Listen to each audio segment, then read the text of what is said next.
मैं हूं आदिल खान आज़ाद। आदाब कबूल कीजिए। 23 अगस्त 2026 की शाम आप देख रहे हैं आज़ाद बोल इंडिया का हेडलाइंस शो, और इस शो में आप देखेंगे सीरिया में तुर्की ने तैनात कर दिया खतरनाक सिस्टम, इसराइल से अमेरिका तक मचा हंगामा, एक नई जंग के आसार। इसराइल की सियासत में खड़ा हुआ बड़ा घमासान, अपोजिशन ने मुल्क में फसाद होने का जताया डर, कहा नेतन्याहू की वजह से जा सकती है लीडर्स की जान।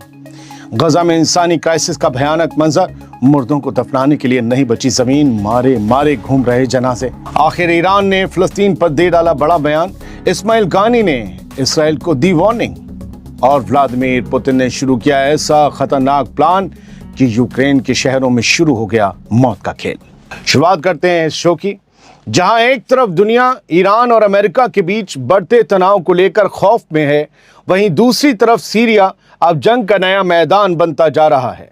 वैसे तो सीरिया सीधे तौर पर इस जंग का हिस्सा नहीं है, लेकिन उसकी ज़मीन पर तुर्की के बढ़ते असर को देखकर इसराइल पूरी तरह से बौखला गया है। साफ साफ कहूं तो इसराइल और तुर्की के बीच जंग के आसार नज़र आने लगे हैं। भले बहुत से लोगों को नज़र ना आए, लेकिन दुनिया ऐसे महसूस कर रही है। इस आसार को समझने के लिए इस रिपोर्ट को ध्यान से सुनिए, क्योंकि ये 23 अगस्त की सबसे सनसनीखेज रिपोर्ट है। दोस्तों, सीरिया में तुर्की की मिलिट्री तैनाती को लेकर एक ऐसी खबर आई है जिसने इसराइल के डिफेंस एस्टेब्लिशमेंट के होश उड़ा कर रख दिए हैं। सीरिया से आई खबरों के मुताबिक इसराइल और तुर्की के बीच सीरियाई सरजमी को लेकर तनाव अब अपने उरूज पर पहुंच चुका है। दरअसल इसराइल ने अमेरिका को यह बताया है कि तुर्की सीरिया के नॉर्थ वेस्ट में मौजूद बेहद अहम अबू अल दुहूर मिलिट्री एयरबेस पर, मिलिट्री हवाई अड्डे पर अपना रडार सिस्टम और एडवांस्ड एयर डिफेंस साजो सामान तैनात करने की तैयारी कर चुका है। ये वही एयरबेस है जहां अभी इसी हफ्ते हमला किया था इसराइल ने। यूं कहिए कि तुर्की ने इसराइल के करीब में बैठकर जंग की तैयारी कर ली है दोस्तों, क्योंकि आज नहीं तो कल ये जंग होकर रहेगी, और इसराइल से लगातार एर्दोगान और तुर्की के खिलाफ आ रही धमकियां इसकी गवाही दे रही हैं। आप इन्हें समझने की कोशिश कीजिए। तुर्की के इस बड़े प्लान की खबर बाहर आते ही इसराइल में ज़बरदस्त हंगामा मच गया। इसराइल को डर है कि अगर तुर्की ने सीरियाई एयरबेस पर अपने एयर डिफेंस सिस्टम तैनात कर दिए तो सीरिया के आसमान में इसराइली फाइटर जेट्स की मनमानी पूरी तरह से ख़त्म हो जाएगी। इसराइली एयरफोर्स ने हाल ही में सीरिया के अबू अल दुहूर एयरबेस को निशाना बनाकर शदीद हवाई हमला किया था। 7 से 8 एयर स्ट्राइक की थी। इंटरनेशनल सोर्सेज के मुताबिक एक सीनियर इसराइली अफसर ने माना है कि इस एयरबेस पर बमबारी करने का असली मकसद ये यकीनी बनाना था कि तुर्की के फौजी या उसका मिलिट्री साजो सामान हवाई रास्ते से इस एयरबेस तक ना पहुंच सके, हवाई जहाज उतर ना सके। यानी इसराइल ने सीरियाई ज़मीन पर हमला करके सीधा निशाना तुर्की के फौजी मंसूबों को बनाया है। मामला उस वक्त और ज़्यादा पेचीदा हो गया जब सीरिया के लिए अमेरिका के स्पेशल एनवॉय टॉम बैरक ने बड़ा खुलासा करते हुए कहा कि इसराइल ने इस एयरबेस पर हमला करने से पहले अपने सबसे करीबी साथी यानी अमेरिका तक को इसकी भनक नहीं लगने दी थी। दूसरी तरफ इसराइल के डिफेंस मिनिस्टर इसराइल काट्स ने दावा किया है कि अबू अल दुहूर एयरबेस पर कार्रवाई करने से पहले सीरियाई हुकूमत को डिप्लोमेटिक लेवल पर सीधी वार्निंग भेज दी गई थी। कार्ड्स के मुताबिक इसराइली इंटेलिजेंस के पास तुर्की की इस खुफिया प्लानिंग की पक्की और ठोस जानकारी मौजूद थी कि तुर्की ऐसे कदम उठा रहा है जो इसराइल के लिए सीधा खतरा बन सकते हैं। कार्ड्स का कहना है कि उसने और प्राइम मिनिस्टर बेंजामिन नेतन्याहू ने आर्मी अफसरों के साथ कई हाई लेवल बैठकें की, जिसके बाद सीरिया के बड़े अफसरों को सीधी वार्निंग जारी की गई। लेकिन जब सीरिया की तरफ से इस वार्निंग का कोई जवाब नहीं मिला, तब जाकर नेतन्याहू और कार्ड्स ने आईडीएफ को अबू अल दुहूर एयरबेस पर हमले की मंजूरी दे दी। दोस्तों, इस पूरे मामले ने इसराइल और तुर्की के बीच जारी खींचतान को एक बेहद नाजुक और ख़तरनाक मोड़ पर लाकर खड़ा कर दिया है। अब देखना यह होगा कि इस नए डेवलपमेंट के बाद क्या ये तानातनी दोनों मुल्कों को सीधे टकराव की कॉन्फ्लिक्ट की तरफ धकेल देंगी, हमले शुरू होंगे। दरअसल बशर अल असद की सरकार के हटने के बाद से ही सीरिया एक सॉफ्ट टारगेट बना हुआ है। खासकर इसराइल और तुर्की दोनों ही वहाँ बेहद अग्रेसिव रुख अपनाए हुए हैं। आपको याद होगा कि कुछ महीनों पहले तुर्की ने इसराइल पर इल्ज़ाम लगाया था। तुर्की ने कहा था कि ईरान के बाद इसराइल तुर्की से जंग करेगा, क्योंकि इसराइल बगैर जंग के नहीं रह सकता। तो अब सवाल ये है कि क्या मिडिल ईस्ट में नई जंग की बिसात बिछ चुकी है और उस बिसात की ज़मीन सीरिया बनेगा। सीरिया के लिए किताबों में क्या लिखा है, क्या आपने पढ़ा है? मैंने क्या पढ़ा है वो अगली खबर में आपको बताता हूँ। इसराइल के लीडर्स पर हमला हो सकता है और इसकी वजह खुद नेतन्याहू होगा। ये इल्ज़ाम किसी और ने नहीं बल्कि खुद इसराइल के प्राइम मिनिस्टर के तौर पर काम कर चुके शख्स ने लगाया है। सियासी हस्ती है इसराइल की, कह रहा है जो नेतन्याहू कर रहा है उसके नतीजे में हम लोगों पर हमले हो सकते हैं। ये स्टोरी बेहद अहम है और कई व्यूअर्स की रिक्वेस्ट पर लाई गई है जिन्हें इसराइल के इलेक्शन और सियासत के बारे में जानना था, लिहाजा ध्यान से सुनिए। Israeli prime minister Benjamin Netanyahu अब नए इल्ज़ामात से घिरता जा रहा है। इसराइल के साबिक वज़ीर आज़म यानी पूर्व प्रधानमंत्री और बी याशाद पार्टी के सरबराह नफ्ताली बेनेट ने नेतन्याहू पर बेहद संगीन इल्ज़ामात लगाए हैं। बेनेट ने नेतन्याहू को सीधा अराजकतावादी यानी एनार्किस्ट करार देते हुए वार्निंग दी है कि उसकी जहरीली इलेक्शन कैंपेन यानी जहरीली चुनावी मुहिम उसके सियासी मुखालिफों की जान के लिए बड़ा खतरा बन सकती है। बेनेट के मुताबिक नेतन्याहू का सपोर्ट सिस्टम, जिसे वो पॉइजन मशीन कहता है, वो सोशल मीडिया और न्यूज़ चैनलों के जरिए बेनेट के खिलाफ लगातार प्रोपेगेंडा चला रहा है। बेनेट का इल्ज़ाम है कि उसकी इमेज कुर्सी के भूखे लीडर के तौर पर बनाने की कोशिश की गई। बेनेट ने खास तौर पर अपने सियासी साथी गादी आइज़नकोट की सिक्योरिटी पर गहरी फिक्र जताई। वो मान रहा है कि इसराइल में नफरत का एक ऐसा माहौल बनाया जा रहा है जिससे कोई भी सिरफिरा शख्स अपोजिशन के सियासी लीडरों पर खूनी हमला कर सकता है, यानी विपक्ष के नेताओं की जान जा सकती है इसराइल में और इसकी वजह नेतन्याहू हो सकता है। अपने इंटरव्यू में बेनेट ने 2021 के पावर हैंडओवर का जिक्र किया जब नेतन्याहू ने महज 30 मिनट में मीटिंग खत्म कर दी थी और सिक्योरिटी मामलों से जुड़ी अहम जानकारी शेयर करने में कोई दिलचस्पी नहीं दिखाई थी। बेनेट का इल्ज़ाम है कि नई सरकार बनने से पहले नेतन्याहू ने उसे अपने घर बुलाकर साफ लहजे में धमकी दी थी कि अगर उसने मुखालिफ खेमे के साथ सरकार बनाई, किसी और दूसरी विपक्ष की पार्टी के साथ सरकार बनाई, तो वो अपनी पूरी सियासी ताकत लगाकर उसे गद्दार साबित कर देगा। ईरान के, ये कहीं और भी किसी और मुल्क में भी यही होता है। ईरान के न्यूक्लियर प्रोग्राम पर बोलते हुए बेनेट ने नेतन्याहू पर इसराइल की तारीख की सबसे बड़ी सिक्योरिटी नाकामी का इल्ज़ाम भी लगाया।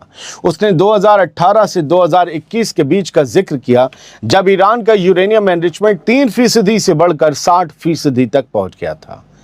तब वो कहता है कि नेतन्याहू की हुकूमत ने कोई ठोस फौजी या खुफिया तैयारी नहीं की, इसीलिए ईरान अपने न्यूक्लियर प्रोग्राम में इतने आगे बढ़ गया और अब उसी प्रोग्राम को लेकर नेतन्याहू छाती पीटता है और फिर ईरान पर हमले करता है। जब ये प्रोग्राम बन रहा था, चल रहा था, आगे बढ़ रहा था, तब उसे रोकने के लिए उसने कोई कदम या कोई हमला क्यों नहीं किया, ये बेनेट कहता है। खैर, नेतन्याहू पर सियासी छींटाकशी चलती रहेगी। हम गज़ा का जिक्र करते हैं जिसे नेतन्याहू और आईडीएफ ने तबाह किया। गज़ा पर ऐसा कब्जा हुआ कि अब जिंदों को छोड़ो, मुर्दों को भी बंद आँखों से वो 2 गज ज़मीन नज़र नहीं आ रही जहां वो क़यामत तक आराम से सो सकें। इसराइल की लगातार बमबारी के बाद गज़ा के हालात दिन ब दिन बिगड़ते जा रहे हैं। वहाँ लोग हर पल खौफ और दहशत के साए में जीने को मजबूर तो थे ही, अब एक नई मुसीबत भी सामने आ गई है। भले ही अमेरिका दुनिया के सामने गज़ा में अमन और शांति की बड़ी बड़ी बातें करता हो, लेकिन तबाही का आलम यह है कि अब गज़ा में मरने वालों को 2 गज ज़मीन नसीब होना भी नामुमकिन सा हो गया है। गज़ा की ज़्यादातर कब्रिस्तान इसराइली हवाई हमलों और ज़मीनी कार्रवाइयों में पूरी तरह या बहुत हद तक तबाह हो चुके हैं। कब्रिस्तान पूरी तरह से भर चुके हैं और लोगों को अपनों की तदफीन के लिए, उन्हें दफनाने के लिए पुरानी कब्रों को दोबारा खोदने पर मजबूर होना पड़ रहा है। एक रिपोर्ट के मुताबिक कब्रिस्तानों में चारों तरफ सिर्फ रेत के ढेर नज़र आते हैं जिनके नीचे मासूमों और बेगुनाहों को दफनाया गया है।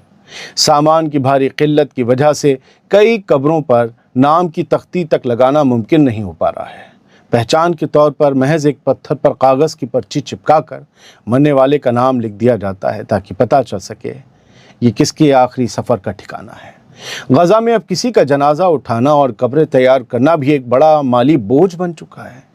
एक कब्र तैयार करने का खर्च लगभग 500 शेकल यानी $167 तक पहुंच गया है, जबकि सीमेंट और तामीराती सामान की भयानक किल्लत के चलते कुल खर्च 700 से 1000 शेकल यानी करीब 235 से 335 डॉलर तक बैठ रहा है।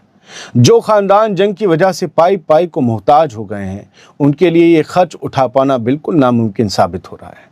हेल्थ सिस्टम और लोकल एडमिनिस्ट्रेशन पूरी तरह से तबाह हो चुका है। गजा में बचा क्या है? जो बचा है वो तबाह हो रहा है।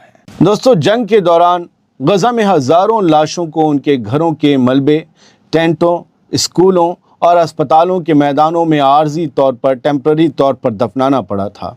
जब कभी हमलों में थोड़ी कमी आती है तो लोग अपने अजीज़ों की लाशों को निकालकर असली कब्रिस्तानों में मुंतकिल करने की जद्दोजहद में जुट जाते हैं।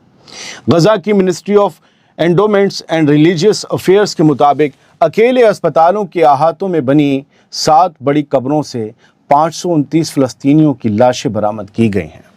गजा की एंडोमेंट्स मिनिस्ट्री के मीडिया अफसर इकरामी अल-मदलाल के मुताबिक जंग से पहले ही 60 में से कई कब्रिस्तान पूरी तरह भर चुके थे।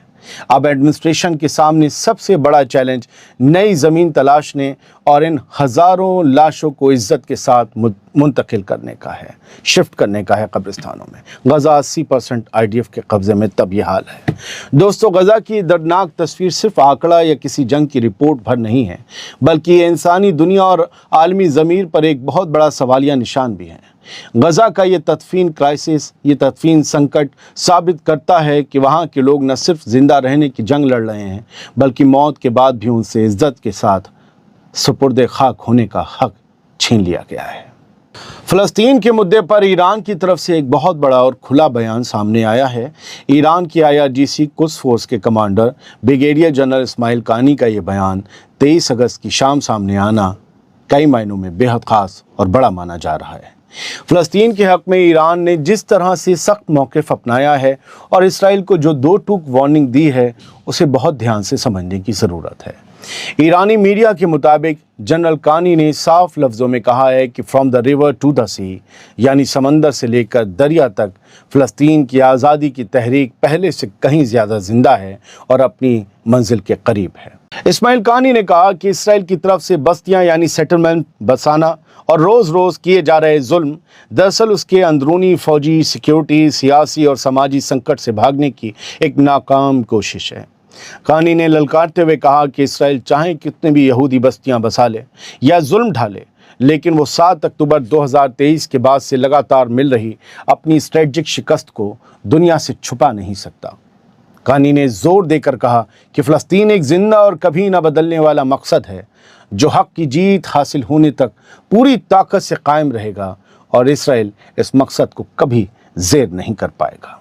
अब बात यूक्रेन और रूस की। दोनों के बीच जंग अब एक बेहद खौफनाक मोड़ पर पहुंच चुकी है। सालों लंबी खिंचती इस जंग की सबसे भारी कीमत अब मोर्चे से दूर शहरों में रहने वाले आम बेगुनाह शहरियों को चुकानी पड़ रही है। ताज़ा खबरों के मुताबिक व्लादिमीर पुतिन ने यूक्रेन पर हमलों का पैटर्न पूरी तरह से बदल दिया है और इस नए प्लान के आगे यूक्रेन का एयर डिफेंस भी पूरी तरह से घुटनों पर आता नजर आ रहा है। यूक्रेन में इस वक्त खौफ का मंजर है और चारों तरफ कोहराम मचा हुआ है। आलम यह है कि यूक्रेनी शहरियों के लिए हर रात मौत के खौफ से कम नहीं होती। आधी रात को आसमान से बरसते रूसी बारूद से उनका सामना होता है और अगली सुबह फिर किसी नए खतरे का इशारा लेकर आती है। रूस पिछले 72 घंटों से लगातार यूक्रेन के अलग अलग ठिकानों पर ताबड़तोड़ बमबारी कर रहा है, लेकिन इस बार सबसे ज़्यादा सवाल रूस की so called double tap strategy को लेकर उठ रहे हैं। इसे पुतिन का सबसे खतरनाक प्लान समझ सकते हैं, जिसे डबल टैप कहा जा रहा है। इसका सीधा सा मतलब है मारो, रुको और फिर मारो उसी जगह। इस स्ट्रेटजी के तहत रूसी फौज पहले किसी जगह ज़बरदस्त हमला करती है, फिर थोड़ी देर खामोश रहती है और ठीक उसी वक्त उसी जगह पर दूसरा हमला कर दिया जाता है। जब लोग पहले वाले हमले के बाद किसी को बचाने आते हैं या वहाँ जायज़ा लेते हैं, इससे क्या होता है, नुकसान पहले से कहीं ज़्यादा बड़ा हो जाता है और किसी को संभलने तक का मौका नहीं मिलता। इस स्ट्रेटजी के तहत किसी जगह पर पहले मिसाइल या ड्रोन से हमला किया जाता है और फिर जब पहले हमले के बाद एम्बुलेंस और राहत बचाव दल ज़ख्मियों की मदद के लिए मौके पर पहुंचते हैं, ठीक उसी वक्त उसी जगह पर दूसरा हमला कर दिया जाता है। ऐसे हमलों के लिए इसराइल बदनाम है। हाल ही में क्रिवी रिह के एक भीड़ भाड़ वाले शॉपिंग सेंटर पर हुए हमले में भी यूक्रेन ने इसी डबल ट्रैप स्ट्राइक का इल्ज़ाम रूस पर लगाया है। यूक्रेन का दावा है कि इस खौफनाक चाल का सीधा मकसद सिर्फ तबाही मचाना नहीं बल्कि मदद करने वाले हाथों को भी ख़त्म करना और आम लोगों में दहशत पैदा करना है। हालात ये हैं कि कीव से लेकर क्रीवी रीह, खार्किव, सूमी और ज़ापोरिज़िया तक रात होते ही हवाई हमले के सायरन गूंजने लगते हैं। आसमान में रूसी ड्रोन दिखाई देते हैं और रात भर धमाकों का सिलसिला चलता रहता है। दिन ढलते ढलते बैलिस्टिक और क्रूज़ मिसाइलों से रिहायशी इमारतों और आम जगह को मलबे में तब्दील कर दिया जाता है। इतना ही नहीं, कीव में लगातार हमलों के बीच एक अहम वाटर ट्रीटमेंट प्लांट को भी भारी नुकसान पहुंचा है, जिससे अब पीने के पानी और बुनियादी ज़रूरतों का बड़ा क्राइसिस खड़ा हो गया है। रूस और यूक्रेन की ये जंग अब फ्रंट लाइन की सरहदों को लांघकर शहरों के बीचों बीच आ पहुंची है, जहां यूक्रेन का कमज़ोर पड़ता एयर डिफेंस और रूसी बारूद का कहर आम लोगों की ज़िंदगी ले रहा है। इसका सीधा सा मतलब ये है कि रूस अब जंग के मोर्चे यानी फ्रंट लाइन से दूर उन शहरों को निशाना बना रहा है जहां आम शहरी रह रहे हैं। रूस का मकसद स्कूलों, अस्पतालों और रिहायशी इमारतों पर हमले करके ऐसा खौफ पैदा करना है जिससे लोगों पर ज़हनी दबाव बनाया जा सके और तबाही का असर कई गुना ज़्यादा बढ़ाया जा सके। इस स्ट्रेटजी के तहत कीव पर लगातार तीसरे दिन भारी हमले किए गए। कीव के लोगों के सामने पीने के पानी और सफाई का बड़ा क्राइसिस खड़ा हो सकता है। इसके साथ ही रूसी ड्रोन्स और मिसाइलों ने शहर के अहम लॉजिस्टिक